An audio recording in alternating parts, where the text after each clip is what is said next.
Got it? Yeah.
Morning, y'all. Good morning. If you can hear me, give a thumbs up. Somebody gave a thumbs up just because. Just because. Well, thumbs up to you too, just because. And Carmen, if you're here. Oh, good. I got another. Good. Carmen, if you're here, I'm going to say it just for you. Y'all come on in. Come on in, y'all. All right. I'm not reading text messages. I'm getting the live, the Facebook live feed on my phone set up. Okay, hold on.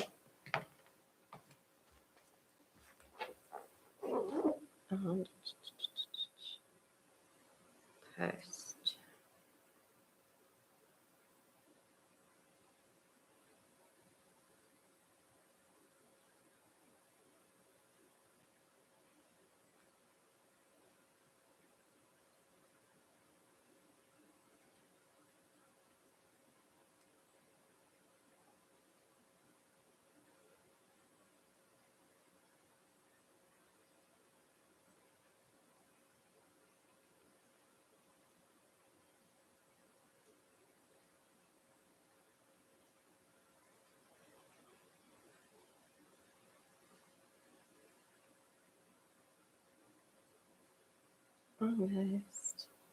Almost.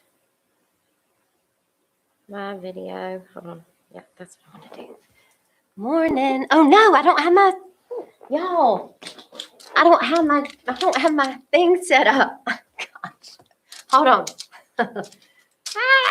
All right. Okay. So exciting. I love jumping around at the last minute. Okay. It's fine. It's going to be fine, right, everybody? Right. Okay. All right. I got to get this thing. Oh, doggone. I'm going to turn my phone off. Wait, do you have my volume off? I should do that. Sorry, guys. I forgot to set up my darn tripod. Okay, hold on. Yeah, that needs to go away. All right, here. I'm like, and my hair's a mess. All right, it's fine. It's all fine. Okay, we're starting live video on Facebook. Okay, that one's up. Okay, well, that was fun. Forgot to set up my tripod. It's a little chilly in here today, too. Okay. Good morning. I don't know if Carmen, I think, usually comes over on Facebook, so I want to make sure I say the magic phrase to her once she comes in. Y'all come on in. That's just for you, Carmen. Y'all come on in. Okay, good morning, good morning. Oh, you know what? Okay, hold on. Of course not. Okay. It's all fine. Okay. Good morning. Welcome. Happy January 31st to you, everybody. Good morning. Facebook just did something, or YouTube just did something funny. Okay, so I have to tell you, Facebook people, I named the talk something different on YouTube because I was afraid that Facebook wouldn't put it up there if I included the whole title. So for the benefit of my Facebook folks, the title of the talk is actually Milestones, 4 a.m. wake-up calls, and Aaron Rodgers. And that's the title over on YouTube. But I was afraid that the Facebook police would like flag me. Like, is it okay to say a celebrity's name in your live? I don't know. So I didn't do it. But I will talk about all 3 of those things. Yes, I will talk about all 3 of those things today. So I think that it's time, just as everybody's coming in, we'll take a moment to take a breath together. And I'm going to actually do this live today. Look at that. I forgot my coffee. I forgot my water. I forgot to set up the tripod, but I changed the slide on time. I just want everybody to notice that.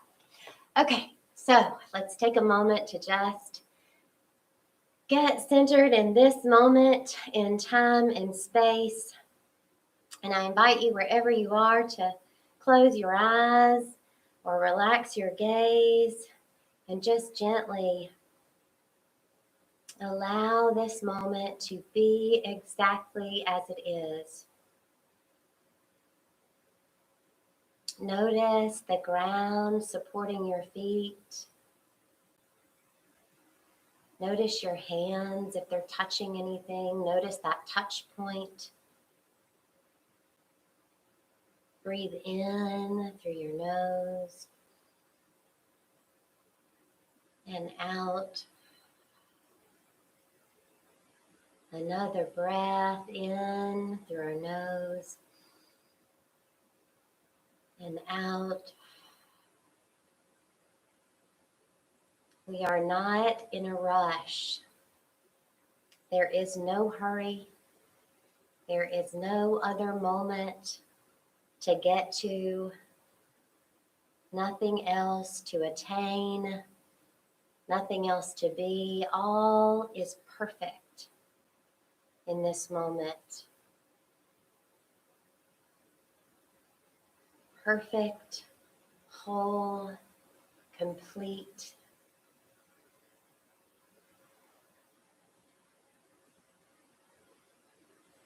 Just notice. Notice any sounds. I am noticing the silence. See if you can hear the silence.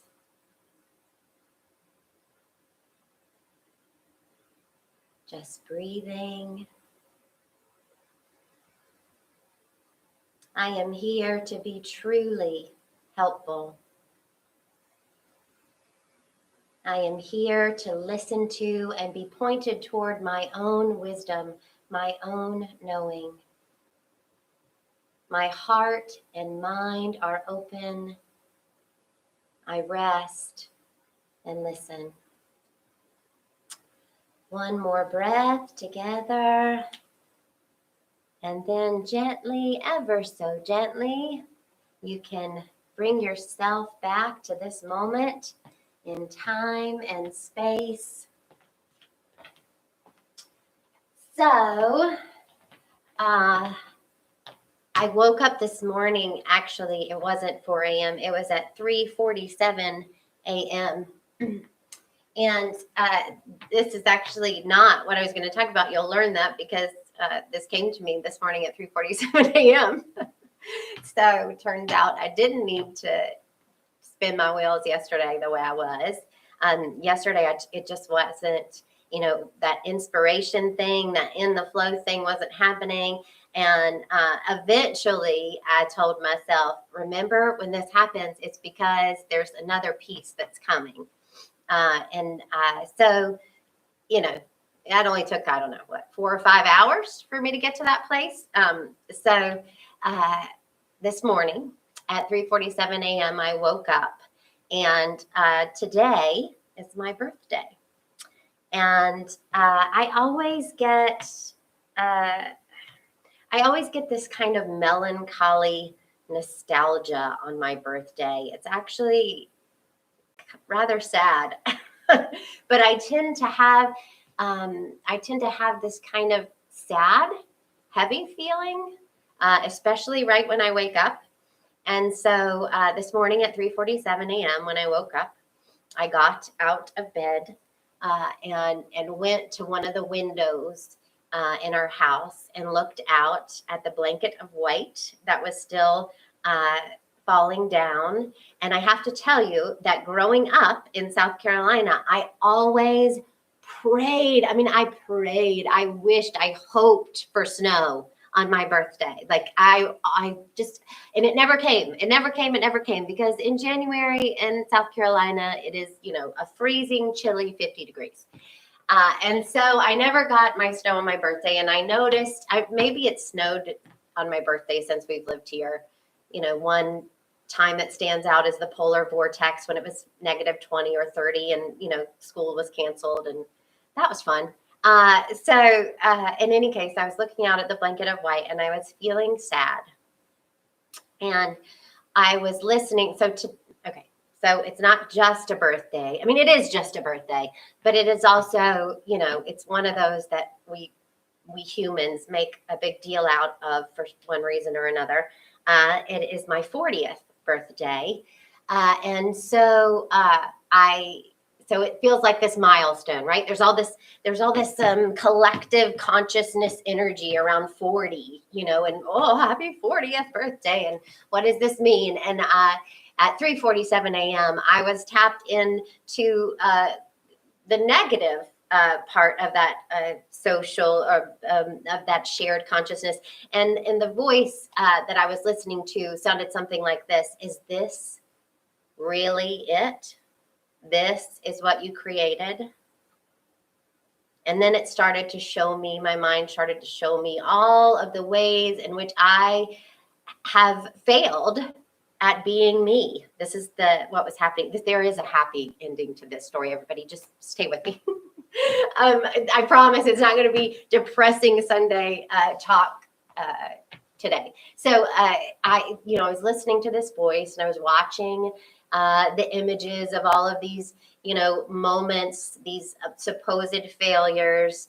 And I took a breath, and I was just watching it.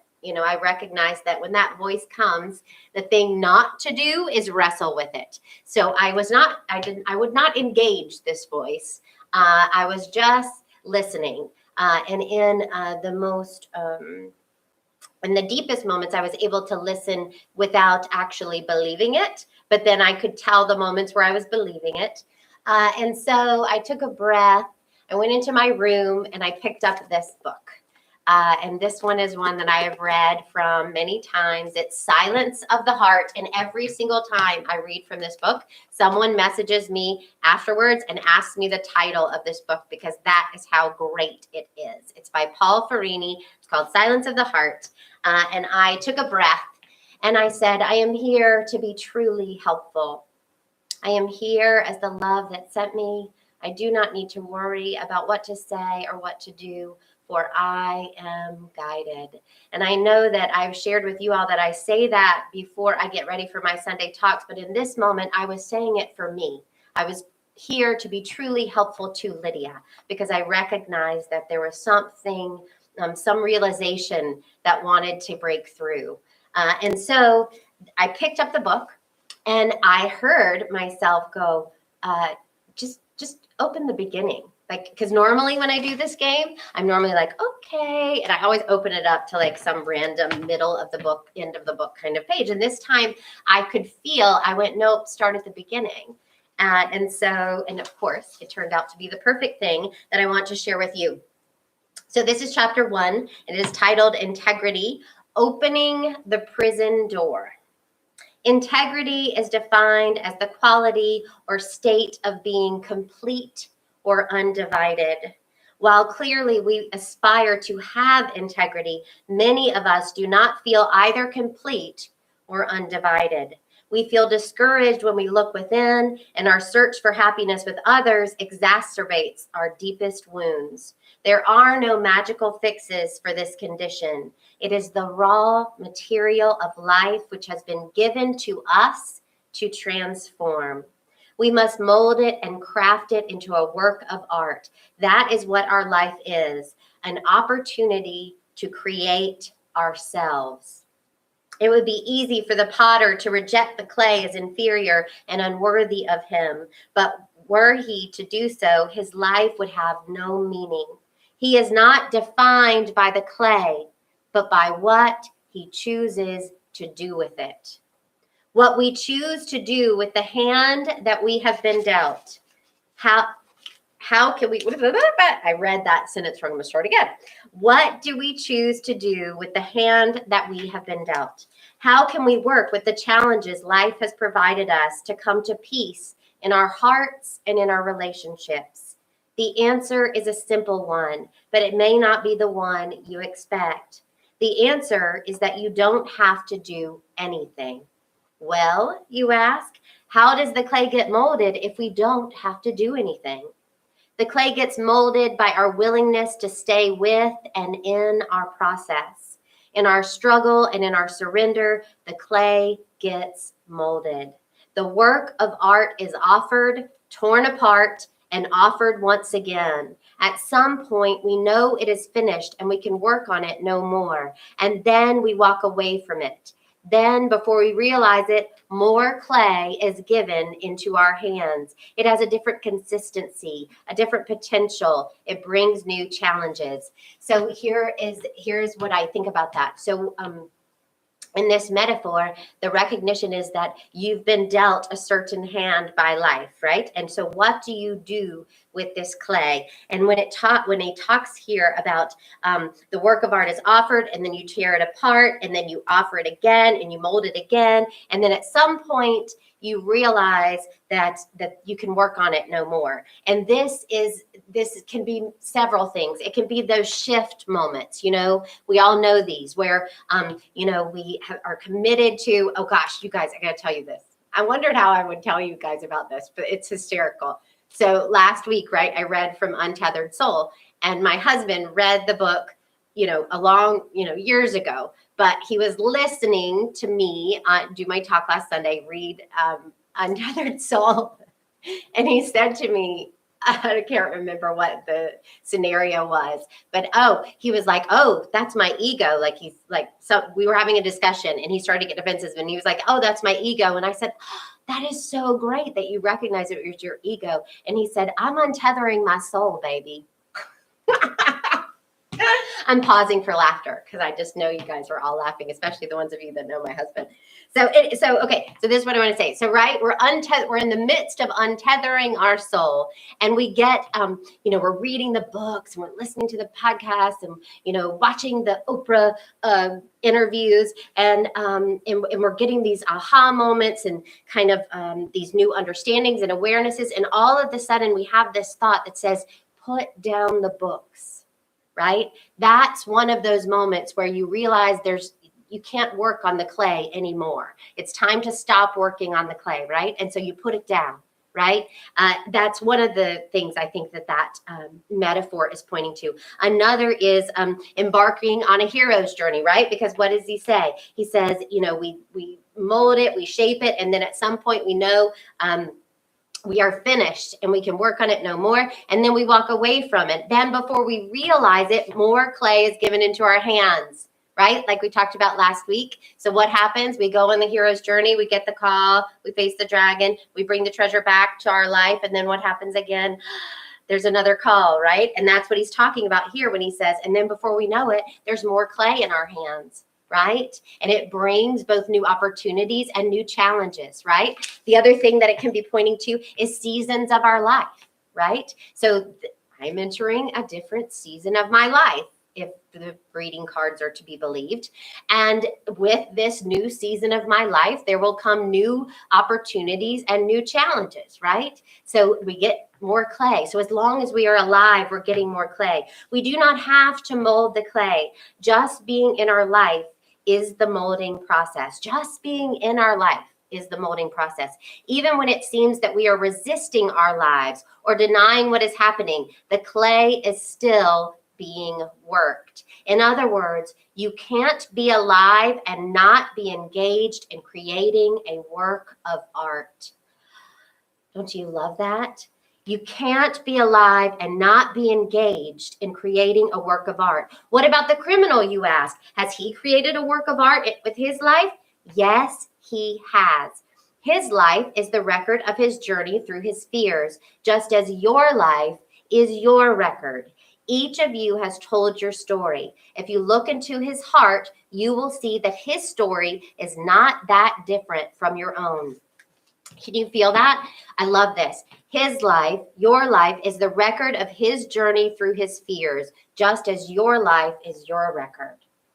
It's a record of the journey through our fears. Oh, okay. There are no failures on this planet. There are no failures on this planet. Even the homeless, the prostitutes, the drug dealers are molding the clay that was given to them. Because you do not like a particular piece of artwork does not mean that it ceases to be a work of art. There are no boring stories out there. Each tale is a gem. Each sculpture has genius. Integrity is a universal gift. Everyone has it. How did he define integrity? Wholeness, completeness. Wholeness, completeness is a universal gift. Everyone has it. It is a part of the clay itself. So the clay is perfect. The clay is whole. Okay. Whatever you build with your life will stand up. It will be there for you to reflect on and for others to see. Whatever you build with your life will stand up. It will be there for you to reflect on and for others to see. You may choose to leave it standing or tear it down. That is your choice. Others may gawk and say unkind things. That is their choice. None of it means anything. So this morning, that voice in my head that said, this is what you did. This is what you did with those 40 years. Shouldn't you be more? Look at this thing you did. Look at this thing you did. It was not remembering my wholeness, my completeness, that I am creating myself in every moment, and there is no inferior clay. And who am I to judge if the work of art that is my life is bad or good? Who am I even to judge it? Yes? Okay. There is no right and wrong in this process. If there were, those of you who are right would be wearing permanent halos. Right? Where's yours? I left mine at home. So you cannot say that. You cannot say that what one person builds with his life is less valuable than what another person builds. All you can say in truth is that you prefer what one person has built to what another person has built. You have your preferences. Fortunately, God does not share them. Not yours or anyone else's. God listens to everyone's story. His ear is to each person's heart. Nobody has pushed him away by making a mistake. All God ever wants to know is, did you learn from your mistake? Integrity is not something we have to earn. It is essential to who we are. There is no one here who does not have integrity. So there is no one here who is not complete, whole. Just as there is no one here who does not deserve love. Now, I just want to remind us all that when we are talking here about God listening, that is metaphor, right? Because God is a metaphor for a mystery that completely transcends all forms of human thought, including being and non-being. That was Joseph Campbell, not me. But it's genius. So God is transrational. We can't think God. And so this metaphor is the recognition that God, that perfection, that divine within us does not ever see us as inferior, us as wrong. That doesn't happen. We humans, we're the ones who judge each other. We're the ones who judge ourselves, not the divine. Of course, there are plenty of people who don't think they have integrity, and they have the unfortunate habit of trying to find their wholeness by demanding the time, attention, or possessions of others. These people are not evil. They are just confused. They don't know that their life is a work of art. They don't know that they are master sculptors. They think they got a lousy hand. One day they will realize that they got the perfect hand.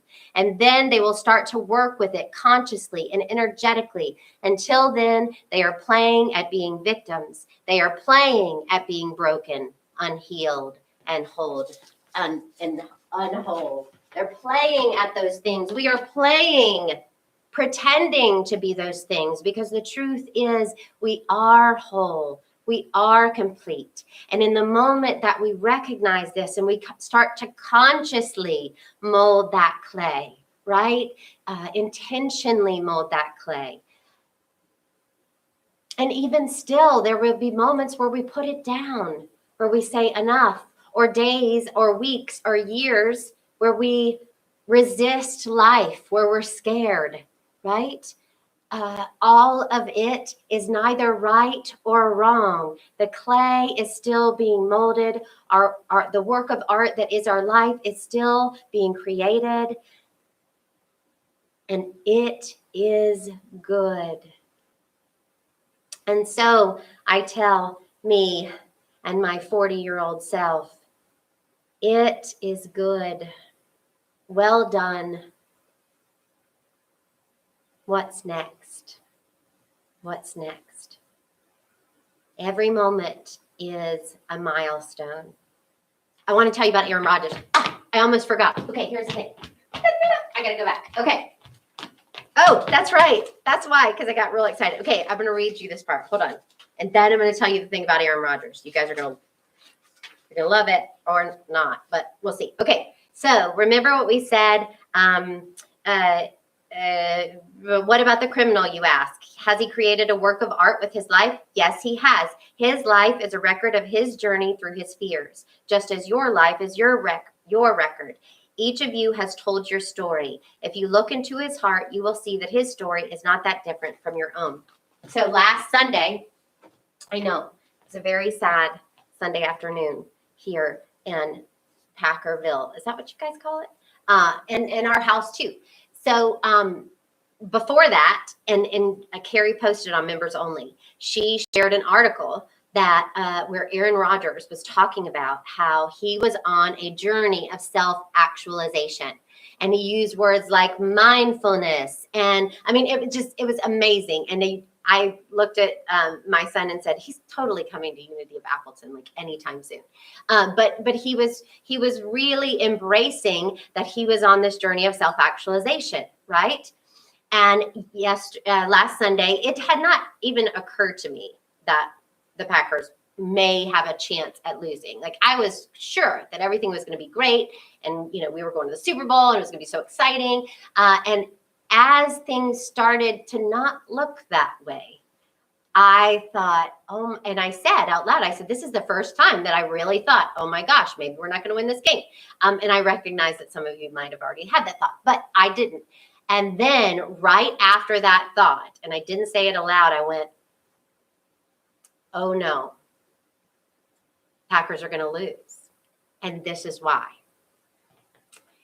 Aaron Rodgers said he was on a journey of self-actualization. And from what he said, it was in the last year that he had begun to consciously be on this journey of self-actualization. And in my experience, what happens when we're on a journey of self-actualization, and what Paul Farini just said is, our story is a record of what we do with our fears. And I thought, oh no, I hope Aaron Rodgers doesn't fear that he's unworthy without being a winner at football. That's what I thought. I thought we're going to lose because I bet he has that fear. How could he not have that fear and do what he does all the time and be as great as he is? Of course, that fear's got to be there. And what I know, and here's me saying, I don't know what Aaron Rodgers thinks, but I was, I'm pretty intuitive about this kind of stuff. But don't quote me.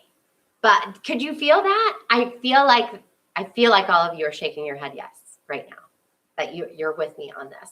But I really did. I thought, oh no, it's going to go badly. And I actually did walk away from the TV because I thought I'm going to get all worked up. So Our life is a journey of our record through our fears and what we do with them. And that, that is what happens. We are uncovering all of those fears. We're bumping into them as we live our life. And when they're there, when we have those fears, like I did this morning at 3:47 a.m., it was there for me to say, here's the fear. What do I do with it? What do I do with it? What's mine for me to look at? What's mine for me to face? How do I get to the other side? And the way to the other side is through the fear. Okay, so let's take just a closing breath together. We'll just do a closing breath, just maybe a moment of quiet. We just breathe.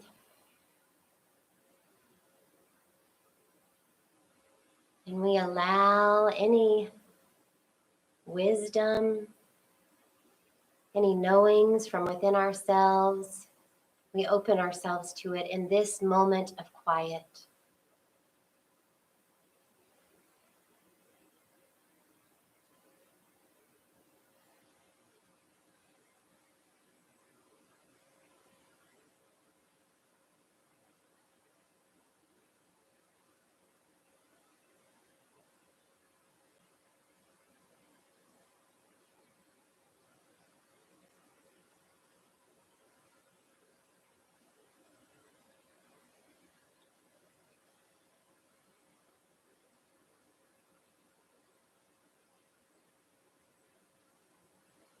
Can you hear that voice?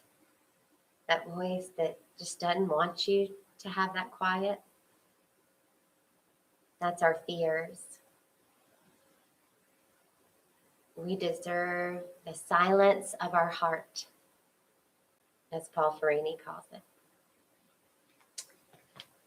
Okay, as you're ready, you can open your eyes. I'm going to make my way over here and read to you the daily word for today, Sunday, January 31st.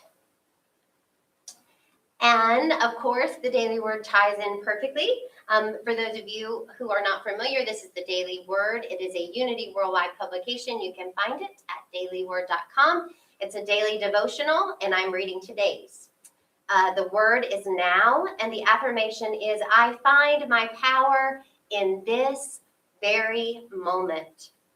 There is power in this very moment. Yesterday is past, and tomorrow is not yet here.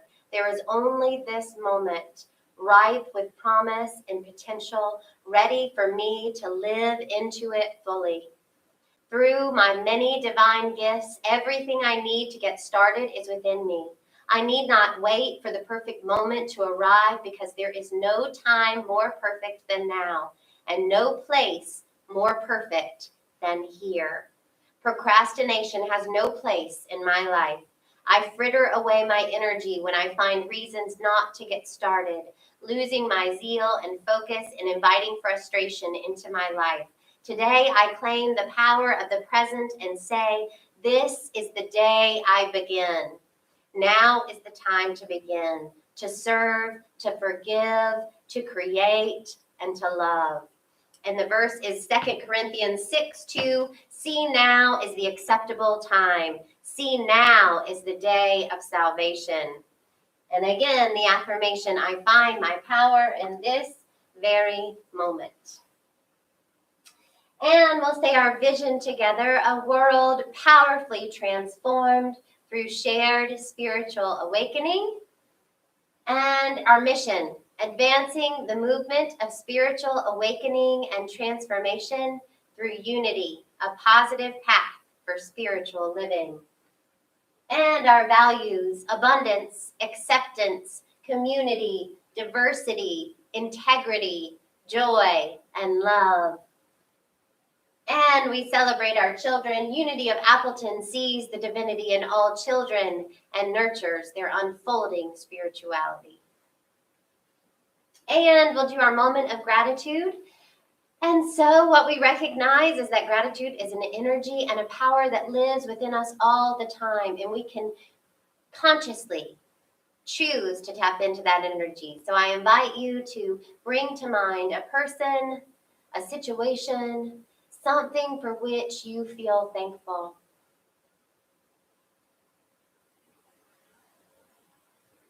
Smile. And in your mind or aloud, say, thank you, thank you. We've tapped into that energy of gratitude. We focused on it for 20 seconds, and we have ensured that we are drawing to us more things for which we can be thankful. And we'll do our affirmation of prosperity. Thank you so much for continuing to give. We are so grateful to our sustaining members who week in and week out give to us. And I invite you to give to this community. It is the way that we are continuing to grow even during this time, especially during this time. We're doing all kinds of plans and preparations for getting back into the building. It is going to be a joyous moment when we are back together, and there is so much that is being worked on. So thank you so much for continuing to support us financially during this time.